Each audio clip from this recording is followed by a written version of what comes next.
નમસ્કાર વિદ્યાર્થી મિત્રો, આજે આપણે ધોરણ 9 ગાલા અસાઇનમેન્ટ સોલ્યુશનના જે વિડિયો જોઈ રહ્યા છીએ એમાં આજે શીર્ષક એ માં પ્રશ્નપત્ર નંબર 4 છે, એક વાક્ય, અંક અને શબ્દ, એનું સોલ્યુશન આપણે આ વિડિયોમાં જોવાના છીએ। તો ચાલો વિડિયોની શરૂઆત કરીએ।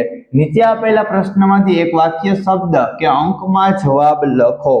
બરાબર છે, તો અહીંયા તમે જોઈ શકો છો થેલ્સ કયા દેશના વતની હતા? તો થેલ્સ છે ગ્રીસના, બરાબર, ગ્રીસ દેશના વતની હતા। તમારે ખાલી એક વાક્ય, શબ્દ કે અંકમાં જવાબ લખવાનો છે। સી યંત્રે કેટલા ઉપત્રિકોણ બને છે? તો 43 ઉપત્રિકોણ બને છે। રેખાને કેટલા પરિણામ હોય? તો રેખાને એક જ પરિણામ હોય। તો આ રીતે છોકરાઓ ખાલી તમારે 3 છે એ બરાબર એક વાક્યમાં જવાબ આવતા હતા, તો એક શબ્દમાં આવતા, એક શબ્દમાં, એક વાક્યમાં આવતા, એક વાક્યમાં લખી શકાય। આપ વ્યાખ્યા આપો વર્તુળની ત્રિજ્યા। તો વર્તુળના કેન્દ્ર અને પરિઘ પરના કોઈ પણ બિંદુને જોડતા રેખાખંડને વર્તુળની ત્રિજ્યા કહે છે। પાંચમું, નીચે આપેલા વિધાન સત્ય છે કે અસત્ય જણાવો। એક શાંત રેખાને બંને તરફ અનિશ્ચિત રીતે લંબાવી શકાય છે। એક શાંત રેખા હોય, બરાબર, એને બંને તરફ અનિશ્ચિત રીતે લંબાવી શકાય છે। આ વિધાન શાંત રેખા હોય તો ક્યારેય ન લંબાવી શકેલ। આ વિધાન કેવું છે? તો કે અસત્ય છે। સિંધુ ખીણની સંસ્કૃતિમાં અંદાજે ઈસવીસન પૂર્વે 3000 બાંધકામમાં ઉપયોગમાં લેવાતી ઈંટોનું પરિણામ 4:3:1 ના ગુણોત્તરમાં હતું। આ એનો જવાબ છે 4:3:1। ચાલો પ્રકરણ નંબર 6, ખૂણો એ અને બી કોટી કોણ છે, એટલે બેનો સરવાળો 90 થતો હોય, તેઓના માપ અનુક્રમે 2x - 5 અને 3x - 5 હોય તો x ની કિંમત શોધો। ચાલો પહેલો કરાવું છું, ખૂણો એ પ્લસ ખૂણો બી બરાબર કેટલા છે? તો કે 90 અંશ, બરાબર છે। તો અહીંયા જોશો 2x - 5 પ્લસ 3x - 5 બરાબર 90। ચાલો 2x - 5 પ્લસ 3x - 5 બરાબર 90।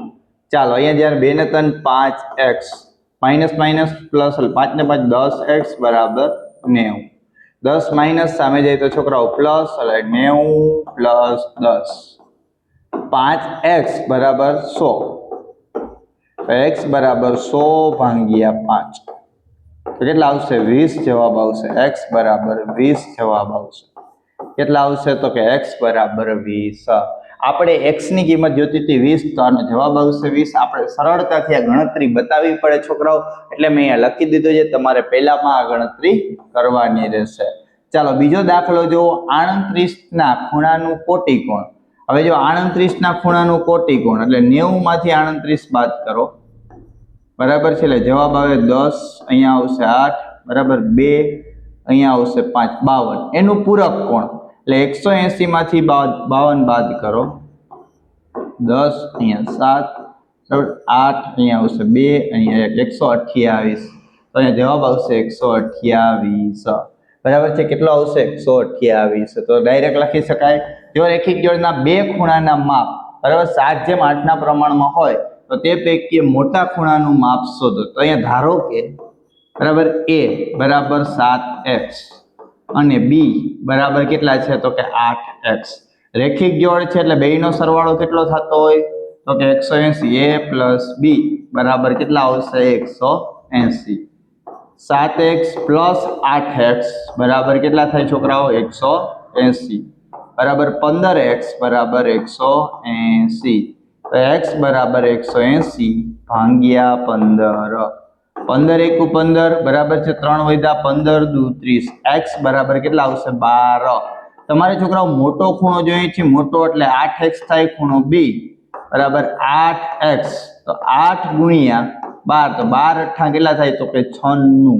કેટલા આવશે? તો કે 96। આનો જવાબ આવશે 96। તમે અહીંયાથી આ ગણતરી દર્શાવી શકો છો, ગણતરી બતાવી શકો છો। જો મેં 1 2 3 તમને સરસ મજાના નંબર સાથે ગણતરી દર્શાવી છે, તો તમે આ રીતે ગણતરી દર્શાવી શકો છો। જો બે કોટિકોણનું માપ બરાબર, જો બે કોટિકોણના માપનું પ્રમાણ 3:7 હોય તો પૈકી મોટા ખૂણાનું માપ, અહીંયા પણ એવું જ કે ધારો કે ખૂણો a બરાબર 3x અને ખૂણો બી બરાબર શું આવશે 7x. બેયનો સરવાળો 90 થાય. ખૂણો એ પ્લસ ખૂણો બી બરાબર કેટલા આવશે 90. 3x પ્લસ 7x બરાબર કેટલા આવશે 90. તો x બરાબર શું આવશે અહીંયા 10x બરાબર 90. તો x બરાબર 90 ભાગ્યા 10. 0 0 x બરાબર 9. કેટલા આવશે 9. આપણે મોટો ખૂણો એટલે આ જોઈ તો ખૂણો બી બરાબર 7x બરાબર 7 ગુણ્યા 9 એટલે 9 સત્તા 63 આવશે. તો આ રીતે તમે એની ગણતરી દર્શાવી શકો છો. મોટા ખૂણો છે એ 63 નો હશે. બરાબર છે. કેટલાનો હશે 63 નો. વ્યાખ્યા આપો સમરેખ બિંદુઓ. આ એની વ્યાખ્યા છે. જો 3 કે 3 થી વધારે બિંદુઓ એક જ રેખા પર આવેલા હોય તો તે બિંદુને સમરેખ બિંદુઓ કહેવાય. વ્યાખ્યા આપો વિપરીત કોણ. જે ખૂણાનું માપ 180 અને 360 ની વચ્ચે હોય તે ખૂણાને વિપરીત કોણ કહેવાય. તો અહીંયા મેં તમને બે વ્યાખ્યા લીધી છે. પાંચમાની પાંચમી વ્યાખ્યા, છઠ્ઠાની છઠ્ઠી વ્યાખ્યા. તો તમે આ રીતે વ્યાખ્યા લખી શકો છો. ચાલો, જો બે સમબાજુ ત્રિકોણની પરિમિતિ સમાન હોય તો તેઓ વચ્ચે કેટલી સંગતતાઓ હોય? તો યાદ રાખજો 6 સંગતતાઓ હોય. કેટલી હોય? તો કે 6 સંગતતાઓ 6 બાજુની હોય. દાખલા તરીકે જો ત્રિકોણ એ બી સી અને ત્રિકોણ પી ક્યુ આર હોય. સાંભળજો, તો અહીંયા પેલો લખું છું તો ખૂણો એ બરાબર ખૂણો પી એક સંગતતા, બી બરાબર ક્યુ, સી બરાબર આર, એ બી બરાબર પી ક્યુ, બીસી બરાબર ક્યુ આર અને એસી બરાબર પી આર.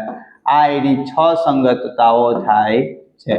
ચાલો બીજો દાખલો જોવો. ત્રિકોણ પી ક્યુ આર અને ત્રિકોણ જો અહીંયા દોરું છું પી ક્યુ આર અને ત્રિકોણ એક્સ વાય ઝેડ.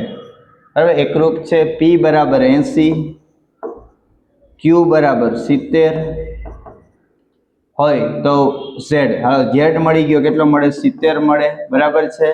અહીંયા ધ્યાન રાખજો, આપણે ખબર છે ત્રિકોણના ત્રણેય ખૂણાનો સરવાળો 180. તો આ 70 80 હોય તો 150. આ કેટલા થયા? 30 થઈ ગયા. તો આપણે વાય આ કેટલો થાય? તો કે આપણો 30 થાય. આ કેટલો થાય? તો કે 80 થાય. આપણે ખૂણો વાય પ્લસ ખૂણો ઝેડ બરાબર આપણે શું આવશે? તો કે 30 પ્લસ 70 પ્લસ 30 બરાબર 100. આ બેયનો જવાબ શું આવશે? તો કે 100 જવાબ આવશે. કેટલો? 100. તો તમે આ રીતે દર્શાવી શકો, આ રીતે લખી શકો.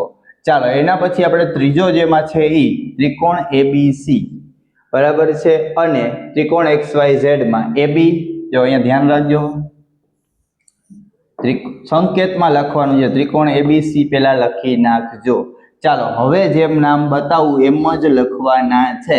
ત્રિકોણ એબીસી લખાઈ ગયું. ચાલો એબી બરાબર એક્સ ઝેડ એટલે એક્સ અને ઝેડ બરાબર. પછી બીસી બરાબર ઝેડ વાય બરાબર. ખૂણો બી બરાબર ખૂણો ઝેડ. તો ત્રિકોણ એબીસી અને ત્રિકોણ XYZ ની એકરૂપતા દર્શાવો. તો તમારે આમ દર્શાવાય છોકરાઓ. ત્રિકોણ એબીસી એકરૂપ ત્રિકોણ જો એબીસી તો XZY શું આવશે? XZY. આ રીતે દર્શાવવાની છે. ભૂલમાં XYZ ન દર્શાવતા, નકર તમારું અહીંયા ખોટું પડશે. ખાસ ધ્યાન રાખજો, આ રીતે જ તમારે એને દર્શાવવાની રહેશે. ચાલો એનો ચોથો દાખલો જોવો. ત્રિકોણ PQR માં બરાબર છે. જુઓ અહીંયા લખું છું ચોથો દાખલો. ત્રિકોણ PQR માં બરાબર છે. ખૂણો Q અને ખૂણો R સરખા હોય તો આ બે બાજુ સરખી હોય. PQ બરાબર 6.5 હોય છોકરાઓ, તો PR બરાબર પણ કેટલી હોય? 6.5. અહીંયા તમે સીધો 6.5 જવાબ લખી શકો છો. તમે કાંઈ વિચારો નહીં. તો તમારે દર્શાવી હોય ગણતરી તો અહીંયા લખી શકાય છોકરાઓ કે ખૂણો Q બરાબર ખૂણો R માટે બરાબર PQ બરાબર PR. પ્રમેય 7.4 મુજબ શું હોય? પ્રમેય 7.4 મુજબ બે સરખા હોય માટે PQ બરાબર કેટલા છે? 6.5 બરાબર PR. તો આ રીતે તમે એને દર્શાવી શકો છો. ચાલો ત્રિકોણ એબીસી એકરૂપ ત્રિકોણ DEF છે. ત્રિકોણ એબીસી નું ક્ષેત્રફળ 58 સેમી હોય તો ત્રિકોણ DEF નું ક્ષેત્રફળ કાંઈ વિચારવાનું નહીં, ડાયરેક્ટ 58 સેમી વર્ગ લખી નાખો, કારણ કે બે ત્રિકોણ એકરૂપ હોય તો બેયની બાજુઓ બેયના ખૂણાઓ બધું જ સમાન હોય અને બધાયના ક્ષેત્રફળ પણ સમાન હોય, માટે એબીસી નું ક્ષેત્રફળ હોય એ જ ત્રિકોણ ડીઈએફ નું ક્ષેત્રફળ થાય. ચાલો, ત્રિકોણ એબીસી અને ત્રિકોણ પીક્યુઆર માં ખૂણો પી, ખૂણો બી બરાબર પી, સી બરાબર આર, બીસી બરાબર પીઆર હોય તો એબીસી અને પીક્યુઆર ની એકરૂપતા સંગતતા દર્શાવો. હાલો જો અહીંયા ધ્યાન રાખજો, બરાબર છે. અહીંયા એ બી સી લખી નાખ્યું. હવે આ ત્રિકોણમાં તમારે ખાસ જોવાનું છે, બી બરાબર ખૂણો કયો આવવો જોઈએ? પી. સી બરાબર ખૂણો કયો આવવો જોઈએ? આર. ઉપર વૈધો કોણ? ક્યુ. તમારે દર્શાવવો હોય ત્રિકોણ એ બી સી એકરૂપ ત્રિકોણ QPR, આ રીતે તમારે એને દર્શાવવાનું થાય. આ બે ત્રિકોણ છે અને ત્રિકોણના સંકેતમાં દર્શાવી શકાય છે. ચાલો, એના પછી પ્રકરણ નંબર 9 જોવાનું છે, બરાબર છે. ચક્રીય ચતુષ્કોણ ABCD માં ખૂણો A બરાબર એટલા, ખૂણો C બરાબર એટલા, તો x શોધો. તો યાદ રાખજો, ચક્રીય ચતુષ્કોણમાં સામસામેના ખૂણાનો સરવાળો 180 થાય એટલે ખૂણો A પ્લસ ખૂણો C બરાબર 180. ચાલો, A બરાબર કેટલા છે? તો કે 3x પ્લસ 20 અને C કેટલા છે? તો કે 2x પ્લસ 10 બરાબર કેટલા આવશે? 180. ચાલો, 3x plus 20 plus 2x plus 10 બરાબર 180. ચાલો, 3 ને 2 5x પ્લસ 30 બરાબર 180. ચાલો, 5x બરાબર 180 માઇનસ 30. 5x બરાબર 180 માંથી 30 જાય તો 150. x બરાબર 150 ભાગ્યા 5. 5 તેરી 15 0. x બરાબર કેટલા આવશે? 30. x બરાબર કેટલા આવશે? 30. તો આપણો જવાબ છે x બરાબર 30. આ રીતે તમે એની ગણતરી દર્શાવી શકો છો. ચાલો, બીજું જોવો. એમાં શું કીધું છે? AB અને CD એ P કેન્દ્રિત વર્તુળની સમાન જીવા છે. ચાલો, આ P કેન્દ્રિત વર્તુળ, આ AB એક જીવા અને આ CD બીજી જીવા છે, બરાબર છે. ખૂણો A, તો અહીંયા ધ્યાન રાખજો, અહીંયા આપણે P ખૂણો અહીંયા જોઈએ AP અને B બરાબર કેટલા છે? 85 બરાબર. તો ખૂણો આ કેટલો હોય? તો યાદ રાખજો, સમાન જીવાઓ દ્વારા અંતરતા ખૂણાઓ પણ સમાન હોય, માટે આ 85 હોય તો આ પણ કેટલો હોય? 85 હોય છે, બરાબર. એટલે બે ખૂણાઓ પણ કેવા હોય? સમાન હોય. જ્યારે બે સમાન જીવાઓ હોય, બરાબર, સમાન જીવા હોય તો એના દ્વારા અંતરતા ખૂણા પણ કેવા હોય? સમાન હોય, માટે એ પણ 85 આવશે. ચાલો, ત્રીજો દાખલો જોવો. P કેન્દ્રિત વર્તુળ. ચાલો, અહીંયા ધ્યાન રાખજો, P કેન્દ્રિત વર્તુળ, જીવા AB એટલે જીવા AB બરાબર. જો અહીંયા ધ્યાન રાખજો, P કેન્દ્રિત વર્તુળની જીવા, બરાબર, વર્તુળની AB જીવા છે. C એ બરાબર, C એ ગુરુચાપનું બિંદુ છે, ઉપર છે. આ લઘુચાપ કહેવાય છોકરાઓ, ના નીચી હોય, ઉપર છે એ ગુરુચાપનું બિંદુ છે. ખૂણો A બરાબર છે, C અને B આ 42 છે. તો ખૂણો AP અને B કેટલા થાય? તો યાદ રાખજો, આપણે પ્રમેય શીખી ગયા છીએ છોકરાઓ કે ખૂણો APB બરાબર 2 ખૂણો ACB બરાબર 2. આ જે ખૂણો હોય એના કરતા ડબલ એટલે 42. 42 દુ 84 એટલે આપણો જવાબ શું આવશે? તો કે 84 આવશે. આના કરતા આ ખૂણો હંમેશા ડબલ હોય એવું તમે પ્રમેયમાં આગળ શીખીને આવ્યા છો. ચાલો, એના પછી આપણે ચોથું જોવાનું છે, ચક્રીય ચતુષ્કોણ ABC માં ખૂણો A બરાબર જેમ C બરાબર 17 જેમ 19 હોય તો એ શોધો. અહીંયા પણ ચક્રીય ચતુષ્કોણમાં સામસામેના ખૂણા હોય એનો સરવાળો કેટલો થાય? 180. ધારો કે ખૂણો A બરાબર શું આવશે? 17x અને ખૂણો B બરાબર શું આવશે? 19x. ખૂણો A પ્લસ ખૂણો C બરાબર 180. ચાલો, 17x પ્લસ 19x બરાબર 180. 17 દુ 34 ને 35 36x બરાબર 180. ચાલો, અહીંયા ધ્યાન આપજો, 180 ભાગ્યા 36 એનો ભાગાકાર કરશો એટલે 5x બરાબર છોકરાઓ આપણો જવાબ આવશે 5. કેટલો આવશે? 5. આપણે જોઈએ છે ખૂણો A. ખૂણો A એટલે આપણે શું ધાર્યું છે? 17x. તો ખૂણો A બરાબર 17x બરાબર 17 ગુણ્યા 5 બરાબર કેટલા આવશે? 85. આપણો જવાબ આવશે 85. યાદ રાખજો, આપણો જવાબ શું આવશે? 85. ચાલો પાંચમો દાખલો જો AB અને CD એ P કેન્દ્રિત વર્તુળની જીવાઓ છે. ચાલો આ P કેન્દ્રિત વર્તુળ, આ AB અને આ CD, બરાબર. P કેન્દ્રિત વર્તુળની જીવા છે એ અહીંયા ખાસ